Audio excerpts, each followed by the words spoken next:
দেশও আইসলাম তখন little chef নামে একটা কনসেপ্ট আছে সেই লিটিল শেফ বন্ধ হইয়া সব জায়গাগুলো স্টারবাক্সে কিনছে কনসেপ্ট পরিবর্তন করছে তো আমরা যদি 70s আর 60s আর 80s এর কনসেপ্টও থাকি তো আমরা হ্যাপি শেফরে ফলো করলেই কিন্তু আমরা বুঝিলেই যে আমরা টাইম হ্যাজ কেম আমরা কনসেপ্ট চেঞ্জ করতে হইব অ্যাডাপ্টেশন করতে হইব এবং টেস্ট বার্ড পৃথিবীর চেঞ্জ হয় টেস্ট বার্ডের লোকে যেমন আমার বাবাই যেটা পছন্দ করেন আমি এটা এখন আর পছন্দ করি বা না আমার ফুয়া ফুরিনটা পছন্দ করে এই যুগে যুগে যেমন এখন মানুষের পরিবর্তন হয় ঠিক তেমনি করে টেস্ট বার্ডের পরিবর্তন হয়েছে যারা বালা করে বর্তমানে তারা অ্যাডাপ্টেশন করছে নতুন টেস্ট বার্ডের লোকে নতুন প্যাকেজিং শুরু করছে ছোট্ট পোর্শন দিয়ে তার এরিয়ার কনসেপ্ট দেখে আমরা এই ইন্ডাস্ট্রির দায়ী কোনোদিন হইতে নাই এক ইমিগ্রেন্টসের কাছ থেকে আরো ইমিগ্রেন্টসের কাছে যাইব because this is a business belong to the immigrants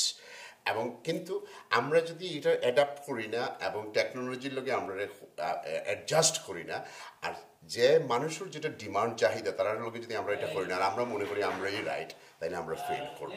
আমি মনে করি এটা এখনো বিলিয়নস অফ পাউন্ডের ইন্ডাস্ট্রি এবং বাঙালিরা এখনো বালা করব ইয়াং জেনারেশন যারা বালা করে আপনারা তারা রেস্টুরেন্টও গেলে দেখবা যে কীরকম বাজিং করে আমি তো প্রায় সময় যাই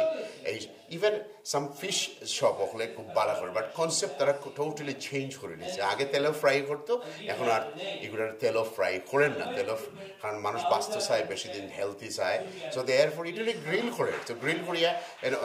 আপনি যদি সিটি অফ লন্ডনের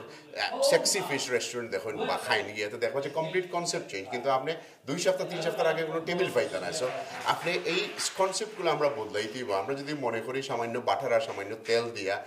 আমরা খালি করবো তাহলে মানুষের হেলথ কনসিয়াস না মানুষ বাঁচতে চায় বেশি দিন মানুষের চিন্তা আর টেকনোলজির মাধ্যমে মানুষের বুঝতে পারেন কোনো না কি অবস্থা সো এই ইন্ডাস্ট্রি উইল ডু ওয়েল আর ইয়াংস্টারে আমরা নিয়ে ঢুকাই দিব কারণ ইয়াংস্টারে আমরা যদি না ঢুকাই it is a good industry lot of money in it multi million pound of generation has made out of this it is আমরা নিজে নিজে নেগেটিভ একটা কনসেপ্ট ক্রিয়েট করিয়া যেগুলো এনভায়রনমেন্ট ঠিক নাই 12 ঘন্টা 40 ঘন্টা কাম করা লাগে we need to come out of this এবং আমরা এই ইন্ডাস্ট্রির মানুষরে আমরা ইজ্জত করতাম হইব আপনাকে আপনার ইয়া আপনার শেফরে তার মূল্য তার যতক্ষণ পাওনা